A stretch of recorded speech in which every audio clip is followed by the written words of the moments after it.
જય ભીમ મિત્રો, હું સામાજિક કાર્યકર મનસુખભાઈ ગોવિંદભાઈ રાઠોડ.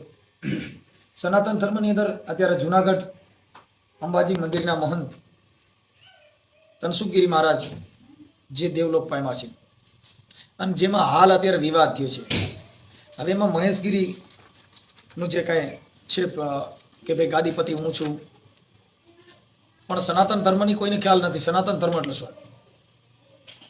પણ જે મિલકતના માટે થઈ સાધુ સંતોના, અરે સનાતન ધર્મ એટલે જે ગરીબ હોય, અને ભગવાન જ્યાં આવ્યો ત્યાં ગરીબના ઘરે જ આવ્યો છે, કોઈ આડંબરના ઘરે ગયો નથી.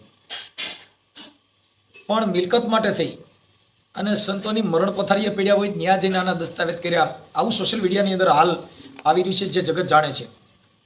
અને સોશિયલ મીડિયાની અંદર ઘણો વિવાદ ચાલી રહ્યો છે.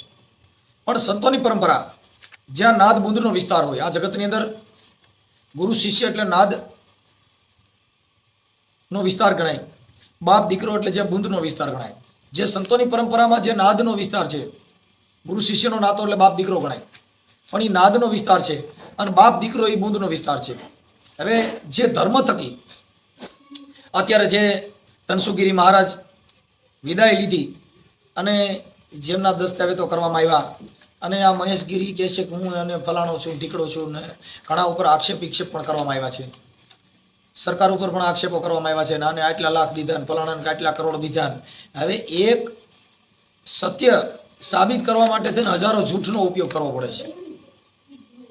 એટલે ભગવાન બુદ્ધનું પણ સૂત્ર છે કે સત્યમેવ જયતે, સત્યનો હંમેશાના માટે વિજય થાય છે. પણ સંતોની જે પરંપરા હોય એની અંદર એટલે ગુરુ ગોરખની પણ વાણી છે, એ સાધુ તેરો આ સંગડો નહીં છોડું, મેરે લાલ આ લાલ મેરે દિલ મેં સાધુ, લાગી રે વે રાગી રામા, જોયું મેં તો જાગી રે.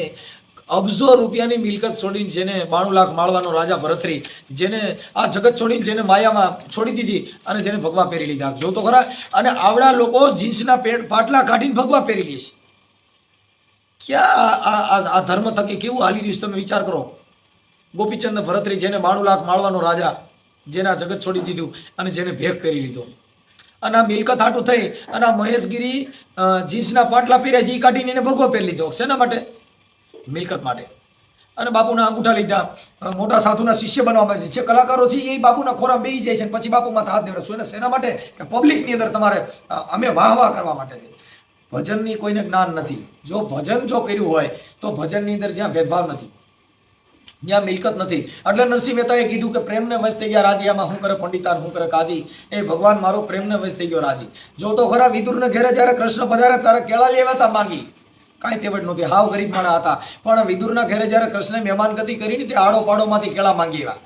પણ એટલો બધો અગાઢ પ્રેમ હતો તો ગરબ કાઢીને નાખી દીધો, જેને ચાલોટા મીડિયા ખવડાવવા તોયને જોયું જાગી, પ્રભુ મારો પ્રેમને વશ થઈ ગયો રાજી, આમાં હું કરે પંડિતાન હું કરે કાજી. તમે વિચાર કરો, આ મહેશગીરીના જે વિડીયા આમાં રજૂ કરી છે અમે, કે મિલકત માટે થઈ અને કેવા દસ્તાવેજો કરવામાં આવ્યા છે, કેવા બધા એના છાપાના જે કટિંગ પણ છે. આમાં કોઈ પ્રેમિકા સાથે જે બાપુ ફસાણેલા છે એનું પણ આમાં પ્રેસ કટિંગ એક મારી પાસે છે, જે પુરાવો છે. એમાં જુનાગઢના હવસખોર સ્વામી મહેશગીરીની માયા જાણવા અમેરિકાની બાઈ છે એનું પણ છાપવામાં આવેલું છે.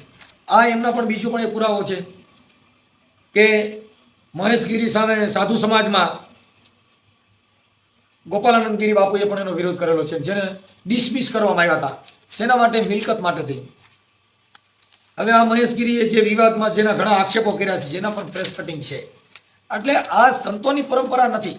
સંતોની પરંપરા કાંઈક છોડી દેવાની વાત છે સાહેબ. એક હું તો ઘણી વાર ત્યાં જાઉં છું અને આશ્રમોમાં પણ જાઉં છું. જે બાપુ અંદર હોય એને મળવું હોય તો નાના માણાની તેવડે જ નથી તમે મળી શકો. બાપુ અંદર હોય, આરામમાં હોય, આવું હોય. અરે સાહેબ, જેને સબરીનો વિચાર કરો, અરે મીરાનો વિચાર કરો કે ભજનના ઉગાવા કેમ થયા. તમે જે ભગવા પહેર્યા છે, પણ ધર્મ થકી જો ધર્મને તમારે જીવંત રાખવો હોય તો માન મોટીમાં આડંબર બધું છોડી દો. તો આ સંતોની પરંપરા છે. સબરી 7 વર્ષની હતી, ગુરુ માતંગે કીધું બેટા ક્યાંય જાતિ નહીં, મારો ભગવાન તારી ઝૂંપડી આવશે. એકાગ્રતામાં ભગવાનને એની ઝૂંપડીએ જવું પડ્યું. તમે મળવા માટે તો બારીવાળા બેઠા હોય ગેટમાં, એ પરસેવો વાળી દે છે. હું હમણાં ભારતીય આશ્રમમાં પણ એકવાર હમણાં લીલી પરિક્રમાની અંદર ગયો તો બાપુ મળ્યા નહોતા. મેં પૂછ્યું 2-3 જણાને બાપુનું મળવું છે, તો કે બાપુ આરામમાં છે. પણ તમે જે સંતો છો, સંતની જે પરંપરા છે એને તો આ બધું છોડી દીધું સાહેબ. એટલે એને કીધું કે સાધુ તેરો સંગડો ને છોડું મેરે લાલ. એ સંત કયો કે જ્યાં નિર્મળતા હોય, જ્યાં આધીનતા હોય, પણ તમે આડંબરના વરેલા છો ત્યાં લગ્ન આ તમારી વાત નથી. કેમ કે આ તો મિલકત માટે થઈને જે કાંઈ તમારા બંબા બંબીઓ હાલે છે એના માટે આ જગત જાણે છે, જેને વાયા વીડિયા થાય છે, જેને પ્રેસમાં થાય છે. હરિગીરી બાપુએ પણ આ વાત કરી, ઇન્દ્ર ભારતી બાપુએ કીધું, હમણાં મહેન્દ્રાનંદ ગીરી બાપુ પણ હમણાં કાલની પ્રમદી કોન્ફરન્સમાં હતા. એટલે સાધુનો જે કાંઈ આ જે વિવાદ છે, જે મિલકતમાંથી ડખા હાલી રહ્યા છે, એ તમે કોઈ ધર્મ થકી બાંધતા નથી, ધર્મ થકી નથી, પણ મિલકતમાં છે. એટલે આ જે સાધુ સંતોની જે પરંપરા છે એને મહેશગીરીએ જે કાંઈ આ બધા ખોટા બંબુરા ઊભા કર્યા છે, જેમાં ઇન્દ્ર ભારતી બાપુ તેમજ મહેન્દ્રાનંદ ગીરી બાપુ તેમજ આપણે હરિગીરી બાપુ, જે તમારે આ કાંઈ છે એમાં સાધુના સંતોની અંદર તમે જે કાંઈ અત્યારે ધર્મના વડા છો, એટલે આ જે ડખો છે એને શાંત પાડવો જોઈએ. અને મિલકતના જે વિવાદ જે છાપવામાં આવે છે એ ધર્મને નુકસાન છે. ધર્મ છે એ શાંત થવાનું સાધન છે, પણ જે દાન પેટીઓમાંથી જે રૂપિયામાંથી જે કરોડોના જે કૌભાંડ આવે છે એની અંદર આ સાધુ સંતોની પરંપરાને નુકસાન છે અને નુકસાન પહોંચે. કેમ કે સંતોએ ક્યાંય ભીખ માંગે, ભક્ત કોઈ દી ભીખે નહીં, ભીખે ભાંડ. અરે સતી કોઈ દી શ્રાપે નહીં, શ્રાપે ઈ હોય રાંડ. કોઈ દી કોઈ શક્તિ હોય, કોઈ દેવી હોય તો કહી દે કે તમારા ઘરે કેન્સરના ખાટલા નીકળશે, તમે ભૂંડાઈને મરશો, શ્રાપે નહીં. અને ભક્ત કોઈ દી ભીખે નહીં, એ ભીખ માંગે મને રૂપિયા દેજો. કેમ કે સંત તો બડે પરમાર નથી, જેને શીતળ જાકા અંગ બાપુ તપત બુજાવી દે ઓરકી દે દે અપના રંગ. જેને આ જગતમાં કદાચ મણ બે મણ ઘઉં દે તો અઠવાડિયાની ભૂખ ભાંગી જાય, કપડાં દે તો 6 મહિનાની ભૂખ ભાંગી જાય, પણ સંતો બડે પરમાર હતી કે જેનો જીવનનો કલર બદલાવી દે સાહેબ. આ શબ્દને અને આ વિવાદને હાથી ઘોડાનો ફેર છે સાહેબ. એટલે જે સરકાર ઉપર પણ આક્ષેપ કરવામાં આવ્યા, ફલાણાના એટલા દીધા, મહેશગીરીએ જે કાંઈ મોટા મોટા ફલાણા આટલા કરોડ આને દીધા ને આટલા કરોડ આને દીધા, એ એક ધર્મને નુકસાન છે. તમે તમારા ગાદી હાટું થઈ, તમે તમારી સત્તા માટે બેહવા માટે થઈ, તમારે જે સત્તાનો જે કાંઈ નશો જોઈ છે એના માટે થઈને તમારે હજારો વિવાદો ઊભા કરવા પડશે. પણ સાધુ સંતોને કહી છે તમે સંતની પરંપરા, કેમ કે ભક્ત કે બીજ પલટે નહીં, જુગ જાય અનંત, ઉચ્ચ નીચ ઘરે અવતરે હોય સદાય સંતના સંત. સંતનું ક્યાંય ભક્તનું બીજક હોય, જો નામ ન વર્યો હોય તો ન્યા માન મોટપ હોતી નથી. જીવણ બાપાએ કીધું કે કપટ અને ભ્રાંતિ દૂર કરી દે તો તારા દેહમાં મારો રામ દેખાવે, આધીનતા હોય તો મારો પ્રભુ આવે. આધીન નથી, આપણે તો માન મોટપમાં છીએ, આપણે તો મોટી મર્સિડીઝ ગાજડીમાં રખડવું છે. ત્યાં ભક્તો કોઈ ભગવાન ભૂલો પડ્યો જ નથી. ભગવાન તો સબરીના ઘરે ગયો, વિદુરના ઘરે ગયો, કર્માબાઈનો ખીચડો ખાવા ગયો. તમે આ ધર્મ લઈ લો, પણ જે સ્ટેજમાંથી બેઠા બેઠા જે બંગા મારે છે છોડી દેવું જોઈએ. પણ એક કલાકારની ફી લે તો 3 લાખ રૂપિયા લે છે. એકાદું પૂછજો તો ખરા, તમે ભજન ગાવશો, સોપડી ભજનની એક ખાલી આવે છે 10 રૂપિયાની, એને ગવડાવવાના 2.5 લાખ રૂપિયા. આ ધર્મની વાત કરવાના 1.5 લાખ રૂપિયા ફી. આ ધર્મ માનો છો? જે મોટી મોટી જગ્યાઓ મોટા મોટા કલાકારોને તેડાવે, પબ્લિક બોલાવે છે, પછી એની અંદર બધી વાતો કરાવે. પણ ધર્મ છે એ શબ્દની મારામારી છે. એક શબ્દ હે ગુરુદેવ કા જાકા અનંત વિચાર. અરે થક ગયે મુનિજન પંડિતો જેનો વેદ પામે નહીં પાર.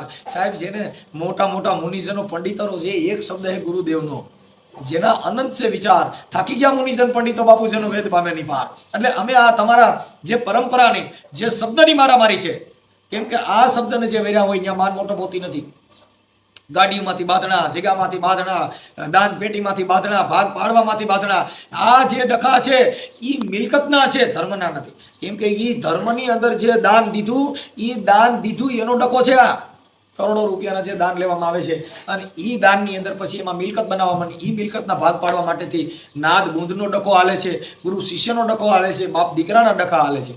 હવે આપણે સ્ટેજમાંથી કહીએ છીએ કે આ જગતની અંદર જેને જેને છોડી દીધું, આપણાથી કાંઈ છોડાય છે? એક ભજનના પ્રોગ્રામ કરવા માટે થઈ અને એક કલાકારને બોલાવવા માટે થઈ અને ઇન્દ્ર ભારતી બાપુ ફોન કરશે તરત જ આવી જા, કદાચ બીજા કોઈ ફોન કરશે તરત જ. કેમ કે એને ખબર છે કે અહીંયા પબ્લિક આવવાની છે ને અહીંયા અમારું નામ બનશે. પણ કોઈ ગરીબ માણસની વિધવા બાઈ હોય અને એના ઘરે ભજનનો પ્રોગ્રામ કરવાનો નથી, ભાઈ આટલા તો દેવા જ પડશે, નકર થાય જ નહીં, આટલા તો ભેગા કરી દેવું. આ ધર્મ થકી, આ સનાતન ધર્મ. પણ ધર્મ જેને જાણ્યો નહીં સાહેબ, એટલે એને રામાપીરે કીધું કે પૂછો ને પૂરા પંડિતોને, પૂછો ને શેખ સન્યાસીને બાપુ નિજનો ગુરુ કોણ છે? કાન પૂછ્યા ગુરુ કર્યા, કંઠી ગુરુ કર્યા, પણ નિજનો ગુરુ જ્યાં લગન મળ્યો નહીં ત્યાં લગન આ મતભેદ મટે નહીં. એટલે એને કીધું કે જમીન કેરી જાત કોણ, આ આસમાન કેરા ગાજ કોણ, ઈ ગાજમાં બારે મેઘ વર્ષે, આના દેવતા કોણ છે? કોઈ જાણ્યું નહીં. એટલે આ વિડીયોના માધ્યમ થકી જે ધર્મ ધોરણધરો જે સાધુ સંતો છે એને આ વિડીયોના માધ્યમ થકી કહું છું કે તમે આ મહેશગીરીની જે કાંઈ લીલા છે મહેશગીરીના જે કાંઈ પુરાવા છે એ આ વિડીયોની પાછળ બધા પુરાવા મૂકું છું. મહેશગીરી કેવી વાતો કરે છે. એ જીન્સના સાદા કપડામાં છે, પછી ત્યાર પછી સંન્યાસી લઈ લે છે, પાછા સંસારી બની જાય છે, પાછો સંન્યાસ ધારણ કરે છે. હવે જો ભક્તિ હોય તો સંન્યાસી બની જાઓ, જો પૈસા બની જાય તો આ સંસાર છોડી દો છો, પણ કદાચ ક્યાંય મેળ આવી જાય તો પાછા સંસારી પણ બની જાવ છો. જેના આની અંદર વિડીયાના પુરાવા મૂકું છું કે આ મહેશગીરી કેવું કૌભાંડ કરેલું છે અને સાધુ સંતોની પરંપરાની અંદર કેવા આક્ષેપો કર્યા છે, કેવું બધું મૂક્યું છે, જેના વિડીયો આની પાછળ મૂકવામાં આવે છે. આ પૂરેપૂરો જોજો અને સંતની પરંપરાને કલંક ન બેહાય એ તમે યાદ રાખજો. કેમ કે સંત છે ને એ તો બળે પરમારથી, જેટલા મહાપુરુષો થઈ ગયા બધા ગુરુના વખાણ કર્યા છે સાહેબ. કે ગુરુ છે ને એ મહાન પદમી છે. બાબા સાહેબ આંબેડકરે પણ ગુરુ કરવા પડ્યા, કેમ કે બુદ્ધના ચરણમાં જવું પડ્યું. જેને ચરણા સ્વીકાર્યા એટલે એને કીધું કે પ્રેમ ધરીને જો ગયા આવે ચરણમાં, જેને સદગુરુ બાંય ધરે. પ્રેમ ક્યાં? પ્રેમ નથી, તૂટક પ્રેમ છે. રંગ પતંગના ગાલ વી પછી દી વગાડ. સુખદેવજીના પિતાજી જ્યારે વ્યાસ ભગવાન હતા, પણ ગુરુ મંત્ર સમજાણો નહીં તો જનક વિદેહી જેવા જેને ગુરુ કરવા પડ્યા ભાઈ. એક હાથ જેનો માયાની ઉપર ને બીજો હાથ અગ્નિમાં બળે, જેને ગુરુના ચરણ કર્યા હોય બાપુ એને જમણા શું કરે? ત્યાં ઠાફા મારી ગયા જાય સાહેબ. આ સંતની પરંપરા, આ શબ્દ છે એ કરોડો રૂપિયાના શબ્દ છે, પણ આપણે મૂક્યા છે એમાં માયામાં. એટલે માયા થકી આ ભક્તિ છે, પણ ભક્તિની અંદર જે શબ્દ છે, જ્યાં નાના માણસો છે અને ગરીબના ઘરે જ ભગવાન ગયો છે. ઇતિહાસ તપાસી લીજો, આખા ઇતિહાસ તપાસી લેજો. ક્યાંય મર્સિડીઝમાં ભગવાન ગયો નથી, ક્યાંય બંગલામાં ગયો નથી. એ જેના ઘરે ગયો, જેને ઘરે ખાવા કાંઈ નહોતું. તમે વિચાર કરો, કર્માબાઈનો ખીચડો ગાવા ગયો, ભીલડીના હેઠા બોર ખાતા, એ વિદુરજીની ભાજી ખાવા ગયો. તમે જો ઘાવ ગરીબો હતા એના ઘરે ગયા. ને આપણે જે ભક્તિ છે એ આડંબરની ભક્તિ છે. મોટા ઝરૂખા રાખ્યા છે, એની અંદર આપણે બેઠા છીએ. એ ઝરૂખાના ડખા છે. એટલે સંતોને આ જોજો મહેશગીરીનો વિવાદ ને ત્યાર પછી આમાં જોજો કેવી આમાં લીલાન કેવી જગ્યાની અંદર ડખા થાય છે.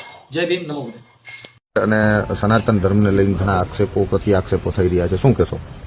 ખાસ કરીને અમારા ગુરુ મહારાજ ઉપર જે મહેશગીરીજી મહારાજ દ્વારા જે આક્ષેપો કરવામાં આવ્યા છે એ બેબુનિયાદ છે અને પાયા વિહોણા છે. આ એક એવા સમર્થ અને સહજ સંત છે જેને પોતાનું જીવન સંપૂર્ણ સનાતન ધર્મને અખાડાને અર્પણ કરેલું. ભારત વર્ષની અંદર ભવનાથ જેવા હજારો મંદિરોનું સંચાલન એ કરી રહ્યા છે, આ અખાડાનું સંચાલન કરી રહ્યા છે. જે માણસના વ્યક્તિત્વ ઉપર કાદવ ઉછાળવાનું અને ખોટું કાવતરું એ કરી રહ્યા છે, જે ખરેખર ખોટું એક સાધુને શોભે એવી આ વાત નથી. અને ગુજરાતની ભોળી જનતાને એની આસ્થા સાથેનો આ ખિલવાડ છે. ભવનાથ અને ગિરનારને બદનામ કરવાનું ખૂબ મોટું આ કાવતરું છે, જેનું આ પ્રૂફ છે. જે ખોટા લેટરો લખી અને લોકો સમક્ષ મૂકી અને ભવનાથોને આ ખરેખર બદનામ કરવાનું કામ કરી રહ્યા છે, જે ખરેખર અનૈતિક કામ કહેવાય, જે ખરેખર ધર્મ વિરુદ્ધનું કામ છે અને લોકતંત્ર વિરુદ્ધનું કામ છે. આવું કામ એમને બિલકુલ ન કરવું જોઈએ. આ જુઓ, એમને જે લેટરો મૂક્યા છે પંચદશનામ જૂના અખાડા તરફથી ભૈરવ જયંતિના દિવસે જયારે કુંભ મેળાની ધજા લાગી એ દિવસે અખાડાના તમામ ભારત વર્ષના પદાધિકારીઓએ મળી અને હરિગીરીજી મહારાજે એમને પૂછ્યું કે ભાઈ આવો એક ખોટો લેટર કોઈએ મૂકેલો છે, એનો જવાબ આ પંચદશનામ જૂના અખાડા દ્વારા તમામ અધિકારીઓની બેઠક મળી અને બેઠકની અંદર જાહેર કરવામાં આવ્યું કે ભાઈ અખાડા પાસે આવું કોઈ નાણું છે જ નહીં. બીજું, ભવનાથમાં જે વહીવટ ચાલે છે એમાંથી જે કાંઈ પૈસો નીકળતો હોય છે એ પેટી મામલતદાર શ્રી ખોલે છે. મામલતદાર અને તંત્રની હાજરીમાં એ પૈસા ગણવામાં આવે છે અને એ પૈસા બેંકમાં જમા થાય. જ્યારે ભવનાથના વિકાસ માટે કે કોઈ કાર્ય માટે એ પૈસાની જરૂર પડે ત્યારે ગુજરાતના ખાસ કરી જૂનાગઢના તંત્રને શેરિટીને સાથે રાખી એ પૈસા ઉપાડી અને જે તે કામમાં રોકવામાં આવે છે. આ પાછળ બિલ્ડિંગ બન્યું છે સાહેબ, એ કોન્ટ્રાક્ટર રાણપુરના છે, ત્યાંના છે. ખાસ યાદ રાખો, રાણપુર જ્યાંથી મહેશગીરી વિડીયો બનાવીને મૂકે છે એ કોન્ટ્રાક્ટરના કામ. તો સાહેબ એ મારા ગુરુ મહારાજ છે એટલું જ નહીં, ભારત વર્ષના લાખો સાધુ સંન્યાસીઓના એ ગુરુ છે. મારી જેવા તો કેટલાય મહામંડલેશ્વરના જગતગુરુના એ ગુરુ છે. અને એ માણસે પોતાના જીવનની અંદર 10 વર્ષથી, તમે સમજો 10-20 વર્ષથી એક જ ગાડી ચલાવે, સ્કોર્પિયો. 3 જોડી કપડા છે, જોડી ખંભે નાખી આખા ભારત વર્ષની યાત્રા કરે છે. આવા મહાપુરુષ માટે આટલું બધું હીન બોલવું એ એક સાધુને સોંપતી વાત નથી, એ ખૂબ ખોટી વાત છે. અને એનું અમે ખૂબ ખંડન કરીએ છીએ અને ખૂબ દુઃખી છીએ. સાધુ સમાજ એક સાધુ દ્વારા એક સાધુનું આવું ખોટી રીતે અપમાન થઈ રહ્યું છે. હરિગીરીજી મહારાજે છતાં પણ પોતાનો ખુલાસો આમાં રજૂ કર્યો છે, ભવનાથ મંદિરની વાત રજૂ કરી છે.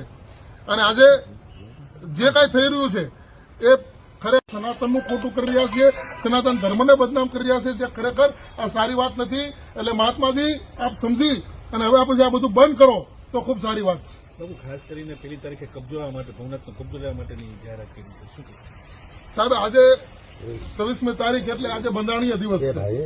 આજે જે આપણે વાત કરી રહ્યા છે આ બંધારણીય દિવસ છે. ભારત વર્ષની અંદર લોકતંત્ર અને કાયદો વ્યવસ્થા જળવાયેલા છે. ખાસ કરીને જૂનાગઢનો કાયદો મહેતા સાહેબ ખૂબ સારી રીતે સંચાલન કરી રહ્યા છે. એટલે અમને કાયદા પર પૂરો ભરોસો છે. અને આ કબજો કરવાની જે વાત છે તો સાહેબ દત્ત ચોકને ચાંદની ચોક નથી બનાવવાનો હો. આવી કોઈ કાયદાવારની વાત ન કરવી જોઈએ, જે લોકતંત્ર માટે બહુ ખરાબ બાબત છે. એક સાધુએ તો બિલકુલ નહીં કરવી જોઈએ આ પ્રકારની વાત, કબજાની વાત. અને છતાંય જ્યારથી 1.5 વર્ષથી આ અલગ અલગ પ્રકારના માયામંડળ ચાલુ થયા છે, માયામંડળ એમાં કંઈક સ્થાનિક સંતો આ બોલે છે, સ્થાનિક સંતો આનો વિરોધ કરે છે, સ્થાનિક સંતો આની વિરુદ્ધમાં છે, સ્થાનિક સંતો તંત્રની વિરુદ્ધમાં છે, થોડી વાર કહે કે પરિક્રમાની વિરુદ્ધમાં છે. પણ સ્થાનિક સંતો કોણ? સાહેબ અહીંયા ગિરનાર મંડળ અસ્તિત્વમાં છે, જેના અધ્યક્ષ ઇન્દ્ર ભારતી છે. અખાડાના થાનાપતિ, અખાડાની વ્યવસ્થા મારા બુદ્ધગીરી મહારાજ જોઈ રહ્યા છે, એ પણ સ્થાનિક સંતો છે.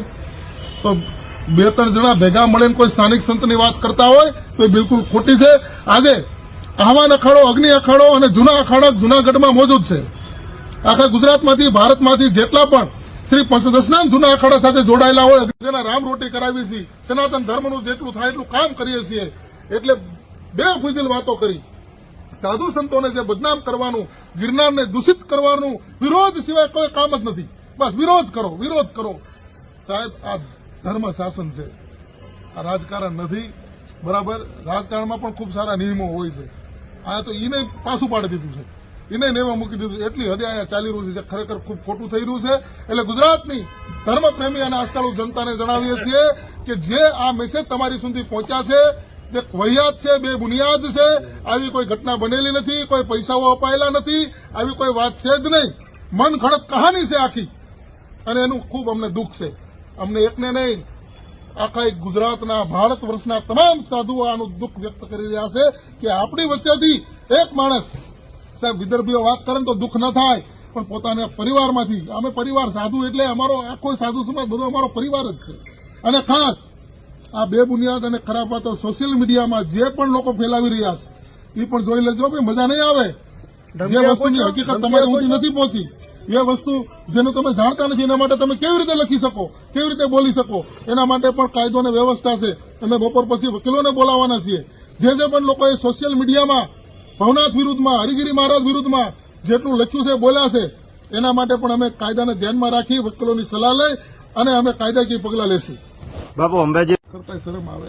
જે તે સમયે પેલા ગોલ્ડન બાબાના વિષય હતો, અખાડામાંથી એમને કાઢી મૂકેલા એમની ગેરવર્તણૂકના કારણે, અને એના શિષ્યો દ્વારા આવા ખોટી વહિયાત વિડીયો બનાવેલા. આવું બધું ગોતીને પાછા ક્યાંક અમારી પાસે પોટલા ભરેલા છે, અમારી પાસે તો ગોડાઉન ભરેલા છે. ભાઈ, જેની પાસે પોટલા ભરેલા હોય ને તો એ લોકો માટે અમારી પાસે ગોડાઉન, પણ અમારું એ કામ નથી. અમે સાધુ છીએ. ભારતીજી મહારાજ અને બુદ્ધગીરી મહારાજ જોઈ રહ્યા છે, તો એ બાબતમાં એ લોકો તમને સમર્થન આપો છો. જો ભાઈ, અખાડે બે પરંપરાઓ આપણા અહીંયા હાલે છે, નાથ પરંપરા અને બુદ્ધ પરંપરા. જે પૂજ્ય તનસુખગીરી બાપુ હતા, એના પપ્પા ગાદી ઉપર હતા. ગાદી ઉપર કોણ હતું? બરાબર. તો જે પરંપરાઓ હાલતી હોય, પરંપરા મુજબ જે કંઈ થઈ રહ્યું હશે, બરાબર, એમાં સમર્થન કે અસમર્થનનો વિષય નથી. એ પરંપરા મુજબ થતું હોય છે. આ તમે સંસારમાં છો, તમારા મામાના છોકરાને તમારી પપ્પા વારસાઈથી આપી દે તો તમને શું થાય? તમે એના વારિસદાર છો ભાઈ. એના બુદ્ધ પરંપરા છે તમારી, અમારી નાથ પરંપરા છે. તો એ પરંપરાઓ મુજબ જે કાંઈ થઈ રહ્યું એ થઈ રહ્યું હશે. અને આમાં વિશેષ પ્રકાશ બુદ્ધગીરીજી મહારાજ અને ઇન્દ્ર ભારતીજી મહારાજ પાડી શકશે, કારણ કે આખા વિષયને એમને જોઈ ભીમગીરીજી મહારાજ ઉપર જે